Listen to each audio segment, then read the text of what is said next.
Hey everyone, welcome back. This is Uno Gamer Guy, and I'm actually going to be showing you how to adjust your game settings in single player game mode on SCUM.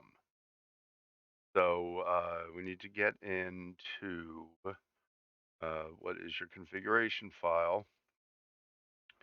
So what we're going to do is we're going to go down here and click on your search or open up your search, depending upon what OS you're using, and we're going to type in percent app data percent.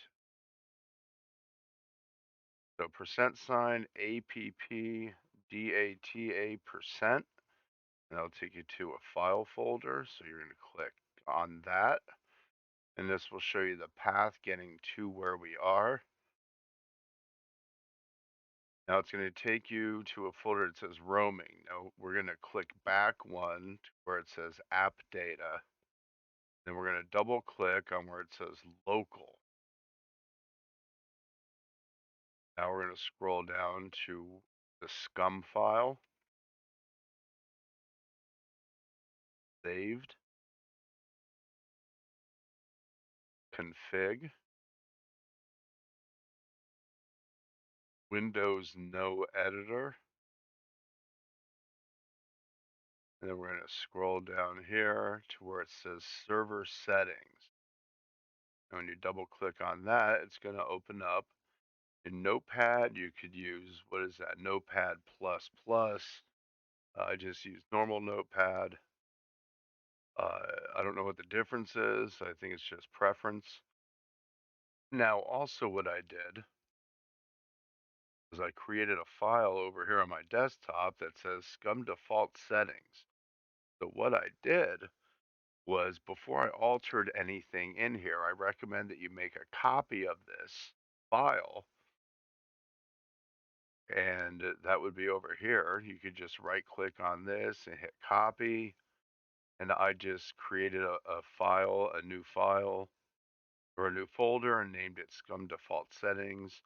And then I right clicked and I copied it in here. So now you could open this up, and these are your default settings. So you don't have to remember what they were. And oh, I don't think it'll open up two, so I can compare side to side. Will it? Oh, it will. Okay. So here's what I have it now, and here's what it was. So we could just side by side it here. You can see the difference. 40, 15, 64, 64. I have these other ones really jacked up. So these are the default settings. We will stay with those.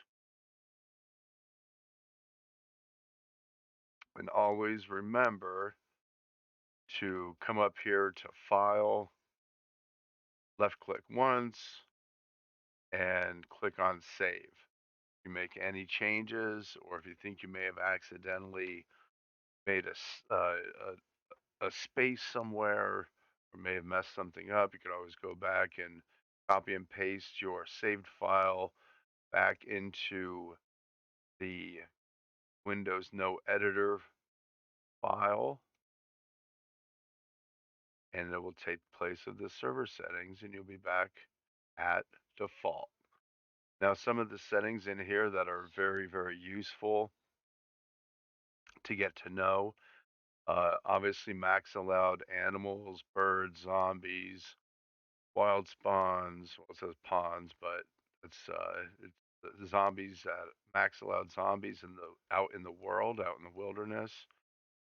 Interior or exterior is like the exterior in towns and such, and then interior in houses, and POIs and things like that, but actually inside buildings and such. And let's see, so the max amount allowed zombies in the world, this one right here, that needs to be your main number, but these three numbers should equal this number above it. What I was told. Now, these are all the same, so maybe there's, I don't know, a little bit of not truth to that, but that's the way it was explained to me. Max allowed centuries in the world. -1 is the default. That's where there's just centuries anywhere. If you put 0 in there, that means there will be no centuries. If you put 1, that means there will only be 1 century. And that's throughout the entire world. So if it's spawned at one base, I think if you run to another base, it won't be there because it's already at the other one. I think that's how it works. These are the modifiers, meaning the multiplier of the amount of zombies that will be in these 3 sections. And then where's the loot at? Then you have check times where it checks, how often it checks, and then if it does or doesn't spawn something else in, and that's with loot and with zombies.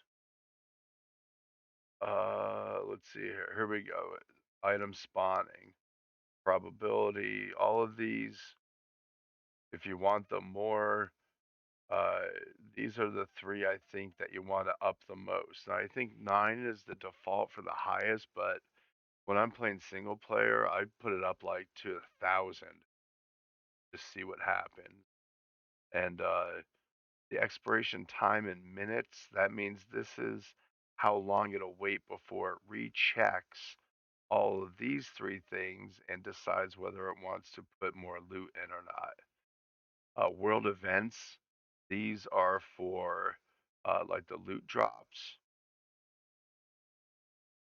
So minimum time means at least 30 minutes has to pass before another loot drop will happen, and it says 240 minutes or 4 hours is the maximum before it will trigger another one. Then you have zombie damage, fuel and battery drain from it just sitting or usage, and some things for the kill box. But that's how you do it. And once again, remember to click on File, go down to Save, and save it.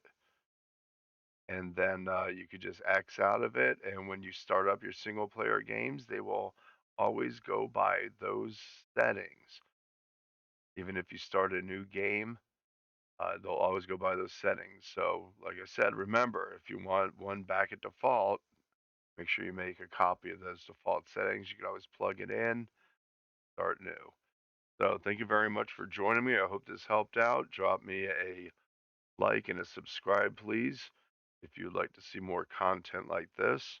I hope this helped out, and enjoy the game wherever you may land, and I will see you on the island.